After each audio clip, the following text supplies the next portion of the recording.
لو انت جديد في أمريكا وربنا ساعدك، اشتغلت وقدرت تحوش 15,000 دولار وعارف انك لازم تشتري عربية لأن مفيش مواصلات بتوصل من البيت للشغل، اسمع نصيحة أخوية من واحد عايز مصلحتك. العربية أداة توصلك لهدفك، مش جايزة نتصور بيها.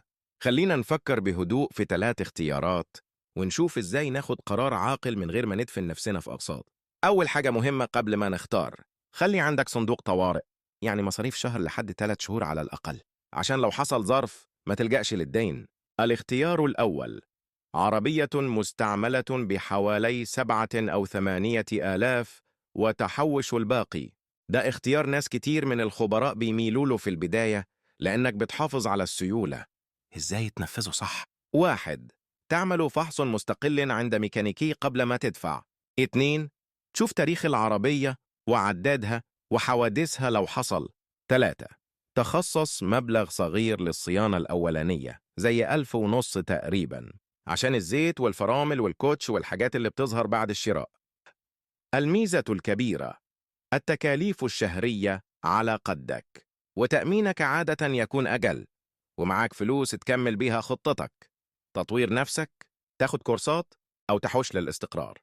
الاختيار الثاني، عربية أحدث بحوالي 25,000، تدفع 15 مقدم وتقسط الباقي.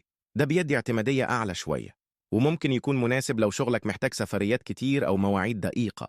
بس خلي بالك، القسط الشهري مع التأمين الشامل هيخلي جزء محترم من دخلك يروح للنقل. القاعدة الذهبية، إن إجمالي مصاريف العربية شهرياً، يعني القسط مع التأمين والبنزين والصيانة، حاول ما يعديش نسبة معقولة من دخلك. لو حسيت إنك هتختنق آخر الشهر يبقى الاختيار ده تقيل عليك. الاختيار الثالث، عربية زيرو، تدفع 15 مقدم وتقسط الباقي. شكلها لامع والضمان مغري، بس أول سنة قيمتها بتنزل بسرعة، وفوائد القرض للمبتدئين في أمريكا ممكن تكون أعلى، وكمان التأمين بيزيد. ده اختيار منطقي أكتر بعد ما تبني تاريخ ائتماني ثابت وتكون عامل صندوق طوارئ مريح مش في أول شهورك. خلينا ندي مثال حي بالأسماء، نفس المدينة ونفس الدخل الصافي.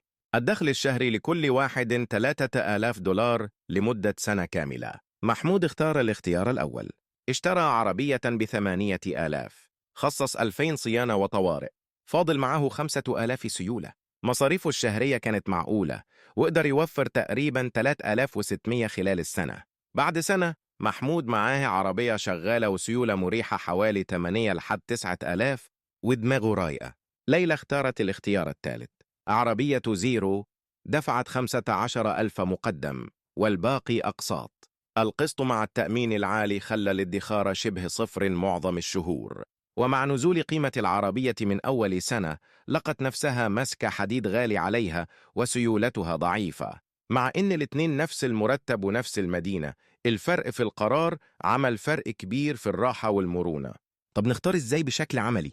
لو أنت في البداية ولسه بتبدأ حياتك، العربية المستعملة النظيفة بسعر 7 أو 8 آلاف غالبا أذكى. اعمل فحصا مستقل قبل الشراء، ما تتكسفش تقول للبايع عايز أكشف عليها. حط ميزانية شهرية واضحة للبنزين والتأمين والصيانة الخفيفة.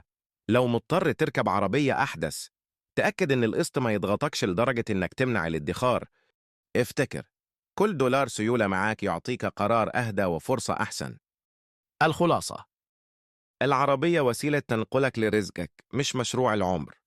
لو حافظت على سيولتك في أول سنة هتعرف تبني نفسك أسرع وتختار بعدين براحتك، بيت، مشروع صغير، أو تطوير مهني، خطوة ورا خطوة بس بثبات.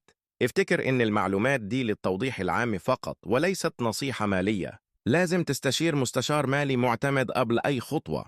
ولو الكلام فادك اعمل لايك وفعل المتابعة عشان تدعمنا وتستنى الحلقات الجاية.